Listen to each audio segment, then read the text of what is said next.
Think back to the year 2012. The Prime Minister was Stephen Harper, and Barack Obama was just re-elected as US President. Uber changed how people got around when it entered the Canadian market.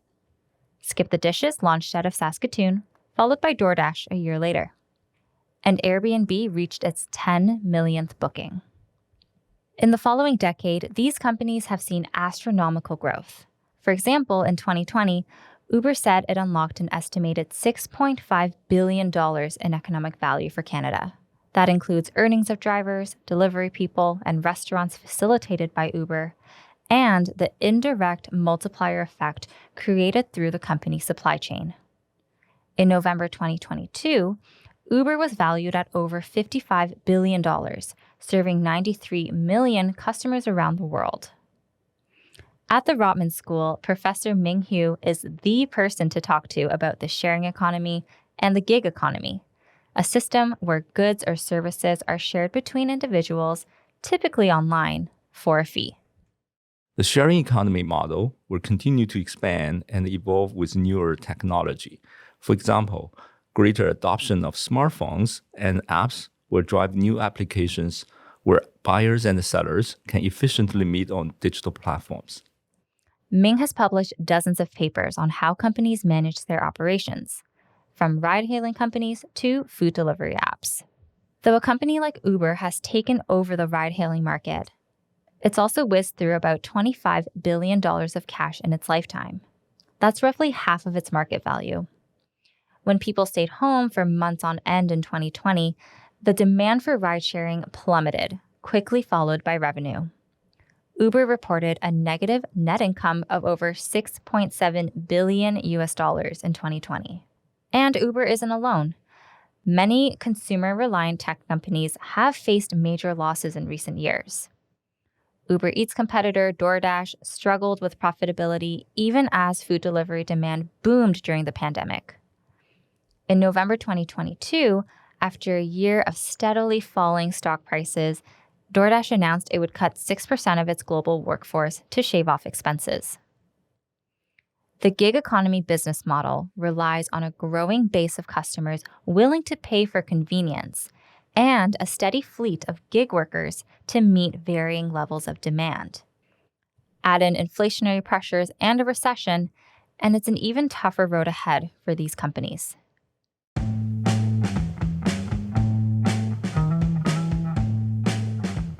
So, what are some of the underlying operational issues for a company like Uber? And what will it take for the sharing economy to thrive in a sustainable way?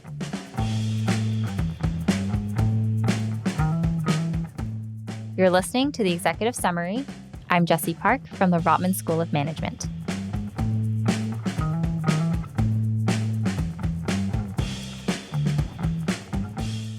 There's a reason why the sharing economy is called what it is.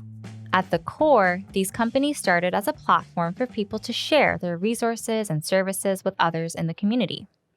It was supposed to add to society in a positive way. You have extra space in your car, and here's someone who needs a ride. You have an extra room in your house, or you'll be out of the country for a month. Is there someone who might want a place to stay in your town? The founders of Uber and Airbnb thought of a way to bring the spirit of sharing into these spaces. The sharing economy put the power back into the hands of the people. Those companies changed our lives significantly and made our lives easier and more efficient. Very quickly, Uber, Airbnb, and DoorDash transformed the way we move, travel, and eat. Before, people had to call in to a restaurant if they wanted to order takeout or delivery, and restaurants had to hire delivery drivers and set them up with vehicles.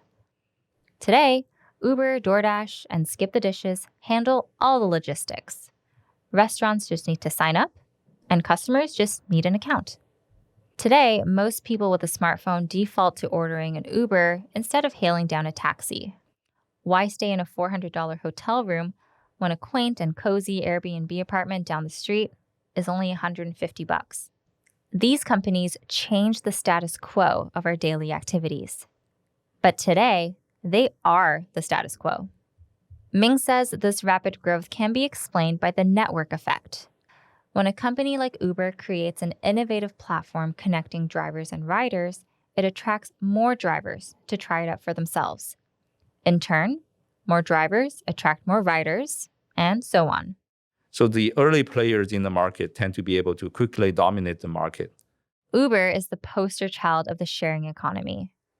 When it went public in 2019, its IPO was valued at $82.4 billion. At that time, it was providing 7 billion trips per year around the world with a 65% share of the ride-hailing market in the US. When the pandemic hit, the operational side of the platform came tumbling down. On March 19, 2020, ride volume had gone down by between 60 to 70% in cities like Seattle. It took nearly 3 years for their passenger numbers to rebound. While this is good news for shareholders, it's another story entirely for the group at the heart of Uber's business model, the drivers. According to Ming, the greatest tension for Uber lies between itself and the drivers.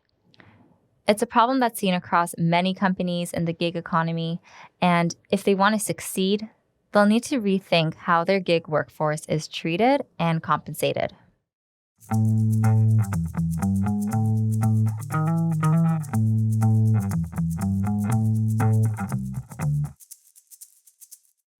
In July 2022, a US senator sent a letter to the Uber CEO with an ask: stop exploiting your drivers. Currently, Uber drivers are independent contractors to the company, not part-time or full-time employees. They're not guaranteed a minimum wage, overtime pay, or collective bargaining rights. There's minimal training involved, and drivers aren't paid for their time in between rides or deliveries, when waiting for rides might account for about a third of the driver's entire work time. As of November 2022, there were about 100,000 people in Canada who drove for Uber. Worldwide, it's nearly 4 million drivers. While there are many reasons people may decide to drive for Uber, in his research, Ming distinguishes between two types of drivers: ad hoc workers and long-term workers. Ad hoc workers do gigs mostly to supplement the income from their full-time jobs. While long-term workers, they take gig jobs as a primary source of income and work as much as full-time employees. Ming says ad hoc workers make up about 50 to 65% of Uber's drivers. They enjoy the flexibility around when and how often they work, but proposals for more regulations could change that. In fall 2022, the Biden administration proposed a rule that could reclassify Uber and Lyft drivers as employees of the company and no longer independent contractors. So under labor law, employees are eligible for protections such as minimum wage, medical leave, or overtime pay that don't apply to independent contractors. This could result in more workers being classified as employees, which isn't necessarily beneficial for the ad hoc workers who enjoy having the flexible option to log on to the platform. Once they log enough rides to become a full-time employee, Ming says that it's likely they might leave the market. The proposed legislation has also been met with pushback from Uber and Lyft, who want to keep labor costs low. I noticed there's a trend in the ride-hailing industry currently. Because of this new legislation, companies are motivated to provide more control and transparency to the drivers. For example, in 2022, Uber and Lyft have allowed drivers in some cities to cherry-pick their rides. That was not the case before. In the past, the drivers could not see the destination of a ride, but now they can see it and they can decide whether they take the ride or not.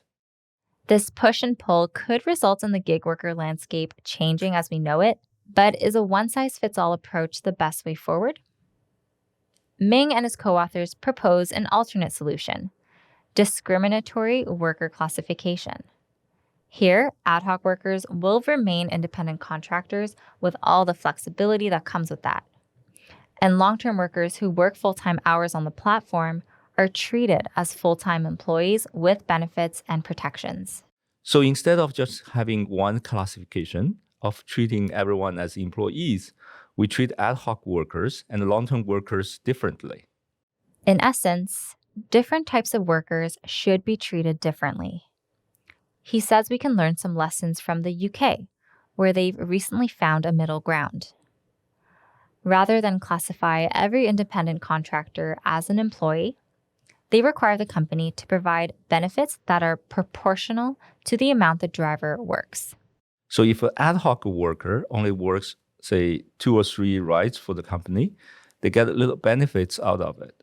If someone worked full-time or even longer than 8 hours for the platform, they proportionally earned more benefits. So that's another good solution.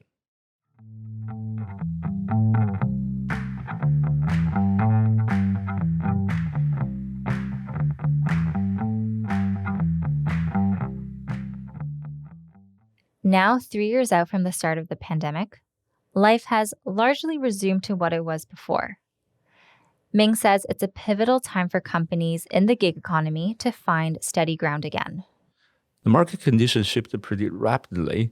So currently, we have a high inflation. And as a result, there's a surge of drivers into the market. If less people have discretionary income to spend on Uber and food delivery with a premium fee, the demand will falter. So the company really needs to pay attention to both sides and try to balance the supply and the demand and then make the market more efficient. This could involve finding ways to match drivers and riders more efficiently, which would increase the number of gigs drivers can do in a certain amount of time. For Uber, they'll need to find ways to keep drivers engaged and ready for unpredictable spikes in demand. Ming says that in this climate, it's the gig workers who will face the repercussions, not the company. High gas prices cut into drivers' earnings, and customers tend to tip less when inflation is high. The recent earning reports from Uber, Lyft, and the DoorDash all said they're not affected too much by inflation. And the reason is because of the influx of supply, with many drivers and the couriers entering the market. This surge of drivers putting themselves out there can also crowd the space, so more drivers are earning less per hour. The tension between companies and their gig workers will take time to resolve, but the urgency is growing as regulators get more involved. Shifting gears beyond ride-sharing, what could the future of innovation in the sharing economy look like? Ming says an emerging area is renewable energy sharing. So think about in the future on our rooftop, we will have a lot of solar panels. In addition to our own usage, we may have some leftover energy that we can sell back to the power grid. Ming says another idea being explored in Singapore has to do with electric car batteries. As more people swap their gas cars for electric ones, they'll need solutions for depleted batteries in their cars. What if you don't have an hour or more to sit and wait for your car to charge back up? We might see battery swapping stations where people drop off their depleted batteries and pick one up that's fully charged. So later on, you will see instead of the gas station, there will be recharging battery station. These ideas are just the tip of the iceberg of new ways businesses in the gig economy can impact society in a positive way. There's no shortage of new applications and new markets where we can apply these ideas to.